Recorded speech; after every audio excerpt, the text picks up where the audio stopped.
এই ভিডিওতে আমরা দেখব কিভাবে হচ্ছে আমাদের HTML প্রজেক্টের মধ্যে আমরা গুগল ফন্টস ফ্যামিলি ইউজ করতে পারি।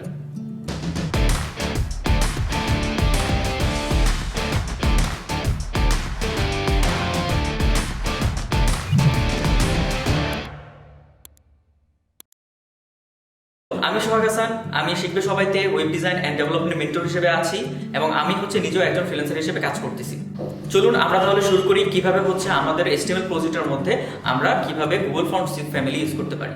প্রথমেই আমরা চলে যাচ্ছি হচ্ছে আমাদের গুগল ফন্টসে, যেখান থেকে হচ্ছে আমরা আমাদের ফন্টগুলোকে হচ্ছে কালেক্ট করব। সো গুগল ফন্টসের মধ্যে যদি যাই, সেই ক্ষেত্রে গেলে হচ্ছে আপনি fonts.google.com নামে একটা ওয়েবসাইট পাবেন এবং সেইখানে হচ্ছে আপনি আপনার ফন্টগুলোকে হচ্ছে সার্চ করে নিতে পারবেন। সো যে কোনো ধরনের ফন্ট যদি আপনার হয়, সেই ক্ষেত্রেই হচ্ছে আপনি এখানে ফন্টগুলোকে সার্চ করলেই হচ্ছে পেয়ে যাবেন। সেখানে অসংখ্য ফন্ট ফ্যামিলি হচ্ছে এখানে দেয়া আছে। সো আপনার যেটা প্রয়োজন আপনি হচ্ছে নাম লিখে সার্চ করলে, বা আপনি যখন ডিজাইন করবেন ফন্টের ফ্যামিলির নামটা অবশ্যই আপনার জানা থাকবে, আপনি সেই ফন্ট ফ্যামিলিটা ইউজ করলেই হচ্ছে হয়ে যাবে। সো জাস্ট লাইক আমি এখানে যদি হচ্ছে পপিন্সটাকে যদি হচ্ছে ইউজ করতে চাই, আমি চাচ্ছি এই পপিন্স ফন্ট ফ্যামিলিটাকে হচ্ছে ইউজ করব।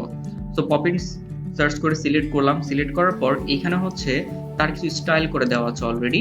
একটা হচ্ছে যে তার ফন্ট ওয়েট যখন 100 হবে এবং তারই আরেকটা ভার্সন অর্থাৎ হচ্ছে 100 ফন্টের ইটালিক ভার্সন যদি আপনার প্রয়োজন হয়, সেই ক্ষেত্রে যেটা করতে হবে আপনি হচ্ছে সিলেক্ট দিস স্টাইলে ইউজ করবেন।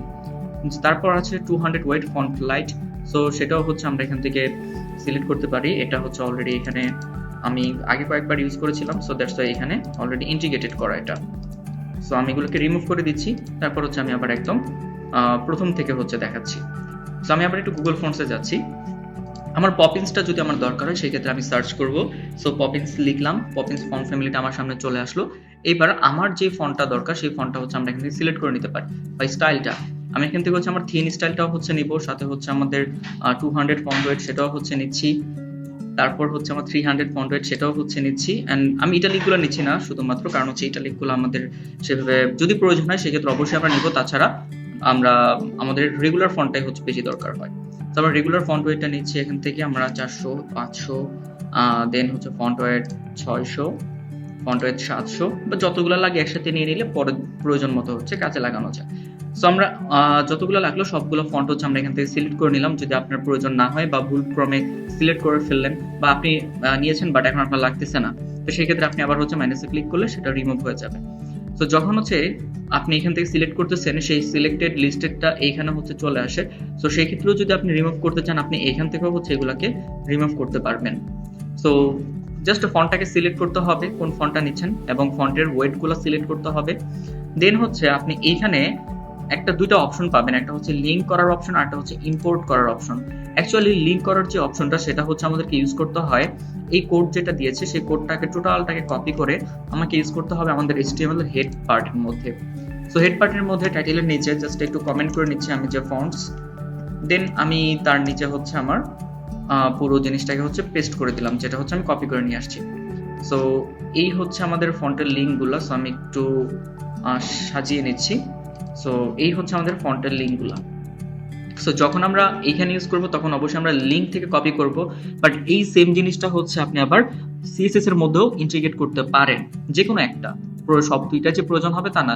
যদি আপনি CSS এর থ্রুতে করতে চান, সেই ক্ষেত্রে হচ্ছে আপনাকে ইম্পোর্ট ইউআরএল এর যে ইউআরএলটা আছে সেটাকে হচ্ছে একদম CSS এর প্রথম লাইনে হচ্ছে পেস্ট করতে হবে। আর যদি HTML এ রাখতে চান, সেই ক্ষেত্রে হচ্ছে লিঙ্ক করে অর্থাৎ হেডের মধ্যে হচ্ছে আপনাকে এই পুরো কোডটুকুকে রাখতে হবে। সো যে কোনো একটা প্রসেস করলেই হয়। আমি আপনাদেরকে লিঙ্কটা করে দেখাচ্ছি। সো লিঙ্ক করে দিলাম। এরপর আমাদের ফন্ট ফ্যামিলি কিন্তু হচ্ছে ইন্টিগ্রেটেড হয়ে গেছে। তো আমরা যদি আমাদের প্রজেক্টটাতে যদি যাই, সেখানে দেখতে পারবো এখনকার ফন্ট ফ্যামিলিগুলো হচ্ছে একরকম, বাট আমি যখন হচ্ছে তাদেরকে কল করব তারা হচ্ছে ডিফারেন্ট হয়ে যাবে। সো ডিফারেন্ট হওয়ার জন্য এই যে এইখানে যে পপিন্সের ফন্ট ফ্যামিলিটা আছে সেই ফন্ট ফ্যামিলিটাকে আমি এখান থেকে কপি করি এবং আমার যেখানে যেখানে দরকার, জাস্ট লাইক হচ্ছে আমার উপরে যদি যাই আমাদের লোগোতে দরকার, তাই তো? সো এই হচ্ছে লোগো ULLIA, এন্ড এখানে হচ্ছে আমাদের হেডিং।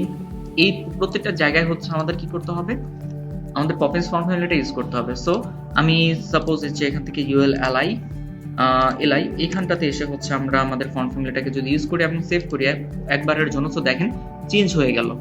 সো আবার নিচের দিকে আমি কোথাও হচ্ছে দেই, জাস্ট লাইক হচ্ছে সেই H5 আর হচ্ছে H1 সেখানেও আমি দিচ্ছি। সো যেখানে যেখানে লাগবে সেখানে দেওয়া মাত্রই হচ্ছে আমার ফন্ট ফ্যামিলিটা হচ্ছে চেঞ্জ হয়ে যাবে। সো যেভাবেই হচ্ছে আপনার যতগুলো ফন্ট ফ্যামিলি প্রয়োজন এবং যেখানে যে ফন্ট ফ্যামিলি আপনার রিকোয়ার্ড, আপনি সিএসএস এর মধ্যে যে সেখানে হচ্ছে সেই ফন্ট ফ্যামিলিটাকে জাস্ট কল করে দিলেই হচ্ছে ওই টেক্সটটা আপনার ওই ফন্ট ফ্যামিলিতে হচ্ছে প্রিভিউতে চলে আসবে। সো দেখতে পারলাম এখানে হচ্ছে আমরা কিভাবে একটা ফন্ট ফ্যামিলি হচ্ছে ইউজ করতে পারি। আপনি এখান থেকে মাল্টিপল ফন্ট ফ্যামিলিও হচ্ছে ইউজ করে দেখতে পারেন, অন্যান্য আরো অনেক ফন্ট ফ্যামিলি আছে, সো সেগুলো হচ্ছে ট্রাই করে দেখতে পারেন। আশা করি সবাই আমাদের ভিডিওটি দেখেছেন এবং আমরা এই ভিডিওতে দেখলাম কিভাবে হচ্ছে আমরা আমাদের স্টেবল প্রজেক্টের মধ্যে গুগল ফন্ট ইউজ করতে পারি।